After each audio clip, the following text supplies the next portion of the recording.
Hello दोस्तों, स्वागत है आपका आपके अपने यूट्यूब चैनल दिसार जीके जीएस क्लासेस में। दोस्तों, आज से हम स्टार्ट कर रहे हैं जीके के बेहतरीन क्वेश्चन जो कि रेलवे एग्जाम में आपको डायरेक्ट देखने को मिलेंगे। दोस्तों, हम प्रैक्टिस सेट 1 आपको आज से स्टार्ट कर रहे हैं। वीडियो के साथ बने रहिएगा, वीडियो को पूरा देखिएगा। और दोस्तों, वीडियो अच्छा लगे वीडियो को लाइक कीजिए, शेयर कीजिए, कमेंट कीजिए और चैनल पे नए हैं तो चैनल को सब्सक्राइब जरूर कर लीजिएगा। इसकी पीडीएफ फाइल के लिए दोस्तों आप हमारे टेलीग्राम चैनल को ज्वाइन कर सकते हैं। टेलीग्राम चैनल का लिंक मैंने डिस्क्रिप्शन बॉक्स में दे दिया है। दोस्तों, वीडियो को स्टार्ट करते हैं और देखते हैं आज का पहला क्वेश्चन जो कि आपकी स्क्रीन पे ये रहा। दोस्तों, वीडियो को पूरा देखिएगा क्योंकि यहाँ से आपको डायरेक्टली क्वेश्चन रेलवे एग्जाम में देखने को मिलेंगे। देखते हैं आज का पहला क्वेश्चन। इनमें से कौन सा पाषाण युग के 3 प्रमुख कालों के अंतर्गत नहीं आता है? ऑप्शन नंबर ए है पुरापाषाण, ऑप्शन नंबर बी है नवपाषाण, ऑप्शन सी ताम्रपाषाण, ऑप्शन नंबर डी है मध्यपाषाण। तो इसका राइट आंसर हो जाएगा दोस्तों ऑप्शन नंबर सी ताम्रपाषाण। ताम्रपाषाण युग जो है ये 3 प्रमुख कालों के अंतर्गत नहीं आता है। पुरापाषाण काल और नवपाषाण काल और मध्यपाषाण काल जो है ये पाषाण युग के 3 प्रमुख काल है। ठीक है दोस्तों, देखते हैं नेक्स्ट क्वेश्चन।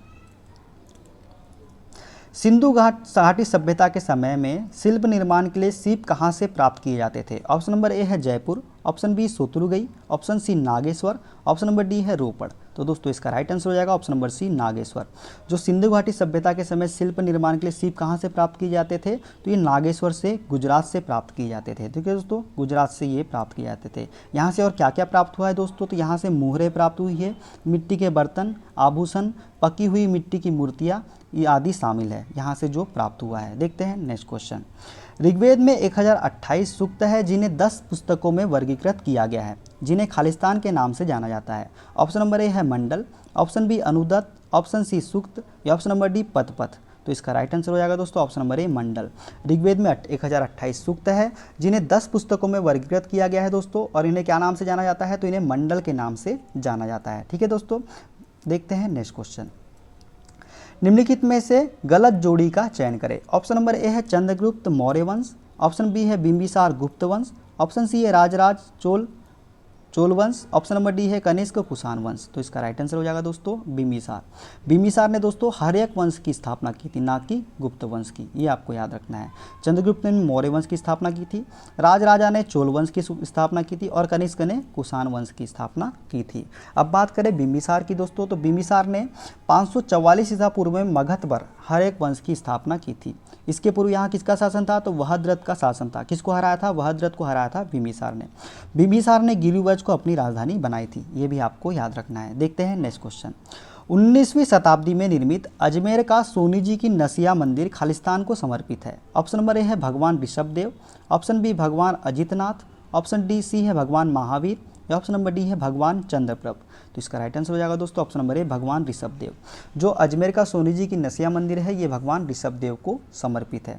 अब बात करें इस मंदिर के बारे में, तो दोस्तों इसे लाल मंदिर भी कहते हैं। क्या कहते हैं? लाल मंदिर भी कहते हैं। यह मंदिर जैन धर्म के प्रथम तीर्थंकर ऋषभदेव को समर्पित है। ठीक है दोस्तों, कहाँ स्थित है? अजमेर शहर में स्थित है यह जैन मंदिर। देखते हैं नेक्स्ट क्वेश्चन। बुद्ध ने अपना प्रथम उपदेश सारनाथ में अपने 5 शिष्यों को दिया था, जिसे खालिस्तान कहा जाता है। ऑप्शन नंबर ए है धर्मचक्र प्रवर्तन, ऑप्शन बी महापरिनिर्वाण, ऑप्शन सी महाभिनिष्क्रमण, ऑप्शन नंबर डी है निरंजन। तो दोस्तों इसका राइट आंसर हो जाएगा ऑप्शन नंबर ए धर्मचक्र प्रवर्तन। जो बुद्ध ने अपने उपदेश को दिए थे सारनाथ में, किसको दिया था? 5 शिष्यों को दिया था, जिसे धर्मचक्र प्रवर्तन कहा जाता है। बात करते हैं गौतम बुद्ध के बारे में और, तो उरुवेला में ज्ञान प्राप्त करने के बाद गौतम बुद्ध ने अपना पहला उपदेश कहाँ दिया था? सारनाथ में। किसे दिया था? 5 ब्राह्मणों को दिया था, जिसे क्या कहा जाता है? धर्मचक्र प्रवर्तन के नाम से जाना जाता है। बुद्ध ने सर्वाधिक उपदेश जो है दोस्तों कौशल की राजधानी श्रावस्ती में, तथा महावीर स्वामी की बात करें तो इन्होंने सर्वाधिक उपदेश राजगृह में दिए थे। ये आपको याद रखना है। देखते हैं नेक्स्ट क्वेश्चन। भारत का एक धर्म जोरोआस्ट्रियन मुख्य रूप से किस राज्य में पाया जाता है? ऑप्शन नंबर ए है Maharashtra, option B Haryana, option C Bihar या ऑप्शन नंबर डी है केरल। तो दोस्तों ये जोरोआस्ट्रियन धर्म जो है ये मुख्य रूप से महाराष्ट्र राज्य में पाया जाता है। कहाँ? महाराष्ट्र राज्य में। अब बात करें जोरोआस्ट्रियन की, तो दोस्तों जोरोआस्ट्रियन जो है पारसी धर्म को मानने वाली अधिकतम आबादी कहाँ निवास करती है? तो महाराष्ट्र में निवास करती है। इस धर्म के संस्थापक जो थे वो थे महात्मा जरथुष्ट। कौन थे? जरथुष्ट जो थे इस धर्म के संस्थापक थे। भारत में इसे पारसी धर्म के नाम से जाना जाता है। देखते हैं नेक्स्ट क्वेश्चन। पाटलिपुत्र में स्थानांतरित होने से पहले निम्न में से कौन सा कई वर्षों तक मगध की राजधानी थी? ऑप्शन नंबर ए है Patna, option B Nalanda, option C Rajgriha, option number D है गया। तो दोस्तों राजगृह जो है पाटलिपुत्र में स्थानित होने से पहले मगध की राजधानी कौन सी थी? तो राजगृह थी। ठीक है दोस्तों, बात करें राजगृह की तो अजातशत्रु के शासनकाल में पाटलिपुत्र से पहले मगध की राजधानी क्या हुआ करती थी? कौन सी? राजगृह। उदयन ने मगध की राजधानी राजगृह से पाटलिपुत्र स्थानांतरित कर दिया था। राजगृह का अपना ऐतिहासिक और धार्मिक महत्व है। यहाँ महावीर स्वामी तथा गौतम बुद्ध का साधना स्थल रहा है, जिसके कारण यह दोनों धर्मों के लिए पूजनीय स्थल है। कौन सा? राजगृह। अब बात करें बौद्ध संगीति की तो दोस्तों यहीं पर प्रथम बौद्ध संगीति का आयोजन अजातशत्रु के शासनकाल में महाकश्यप की अध्यक्षता में हुआ था। राजगृह दोस्तों 5 पहाड़ियों विपुलाचल, रत्नागिरी, उदयगिरी, स्वर्णगिरी और वैभवगिरी से घिरा हुआ है। ये आपको याद रखना है। देखते हैं नेक्स्ट क्वेश्चन।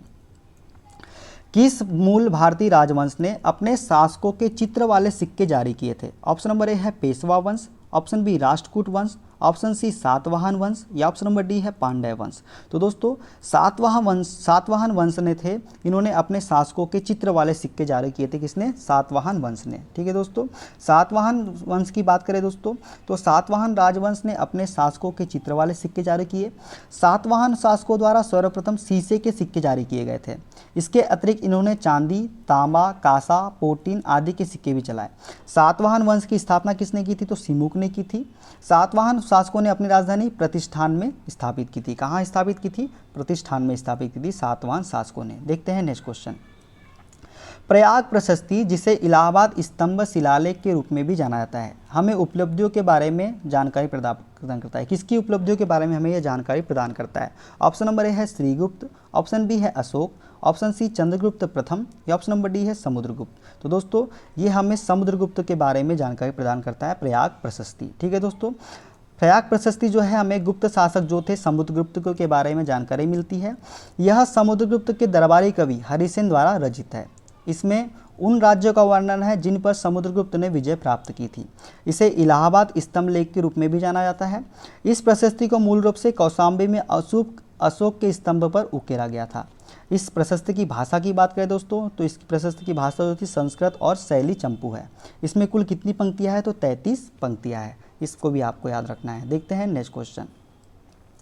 संगम साहित्य की रचना किस शास्त्रीय भाषा में हुई थी? ऑप्शन नंबर ए है Sanskrit, option B Odia, option C Malayalam या ऑप्शन नंबर डी है तमिल।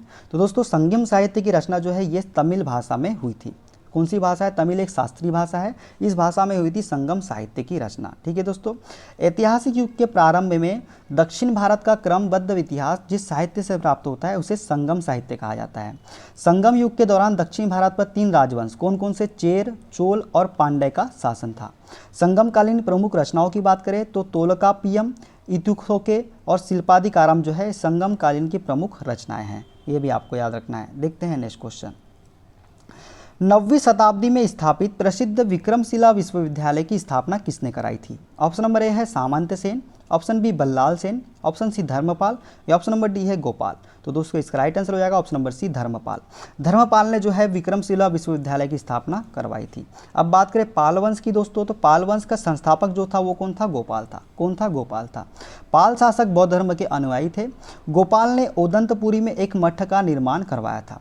पाल वंश का सबसे महान शासक कौन था? धर्मपाल था, जिसने ही विक्रमशिला विश्वविद्यालय भागलपुर बिहार में इसकी स्थापना की थी।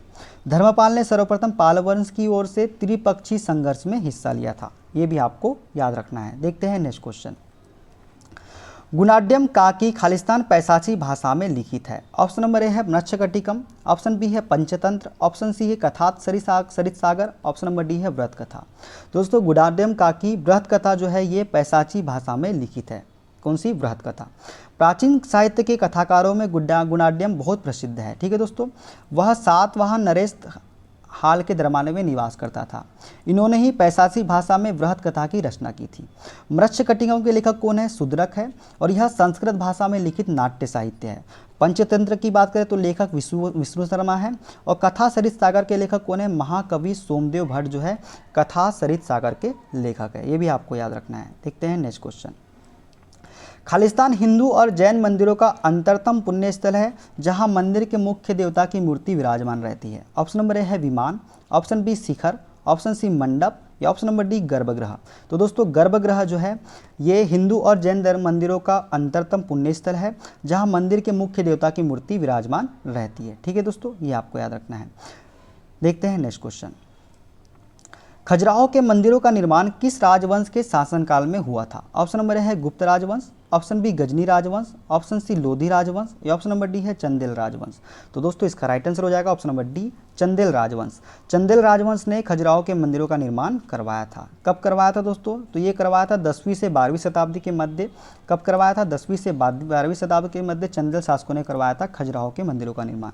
खजुराहो के मंदिर सभी प्रमुख भारतीय मूल के धर्मों वैष्णव, शैव, शाक्त और जैन से संबंध रखते हैं। खजुराहो के मंदिर काम क्रीड़ा कला के लिए दुनिया भर में विख्यात है। खजुराहो कहाँ? मध्य प्रदेश के छतरपुर जिले में स्थित है। कहाँ? छतरपुर जिले में स्थित है खजुराहो। देखते हैं next question. Vikram Samvat calendar Gregorian calendar से खालिस्तान वर्ष आगे है। ऑप्शन नंबर ए 46.7 वर्ष, ऑप्शन बी 66.7 वर्ष, ऑप्शन सी 56.7 वर्ष या ऑप्शन नंबर डी 76.7 वर्ष। तो इसका राइट आंसर हो जाएगा दोस्तों ऑप्शन नंबर सी 56.7 वर्ष आगे है Vikram Samvat calendar Gregorian calendar से। ठीक है दोस्तों, अब विक्रम संवत की बात करें दोस्तों तो इसका आरंभ जो हुआ था ये 57 या 58 ईसा पूर्व माना जाता है। इसकी शुरुआत किसने की थी? राजा विक्रमादित्य ने इसकी शुरुआत की थी। ग्रेगोरियन कैलेंडर ईसाई कैलेंडर जूलियन कैलेंडर ईसाई धर्म गुरु ईसा मसीह के जन्म वर्ष पर आधारित है। इसे 1582 ईस्वी में पोप ग्रेगरी 13वें द्वारा शुरू किया गया था। विक्रम संवत जो है दोस्तों ग्रेगोरियन कैलेंडर से 56.7 वर्ष आगे है। बात करें ग्रेगोरियन कैलेंडर में तो ग्रेगोरियन कैलेंडर विश्व में सर्वाधिक प्रचलित कैलेंडर है। इसके अनुसार जनवरी वर्ष का प्रथम महीना होता है। ठीक है दोस्तों, तो दोस्तों ये थे आज के आपके क्वेश्चन जो हम आपके लिए करवा के आए हैं। दोस्तों यहाँ से आपको डायरेक्टली क्वेश्चन रेलवे एग्जाम में देखने को मिलेंगे, इसलिए वीडियो को पूरा देखिएगा और इसकी PDF फाइल के लिए टेलीग्राम चैनल को ज्वाइन कर लीजिएगा। मिलते हैं अगले वीडियो में, अपना ख्याल रखिए। Okay, bye bye, take care.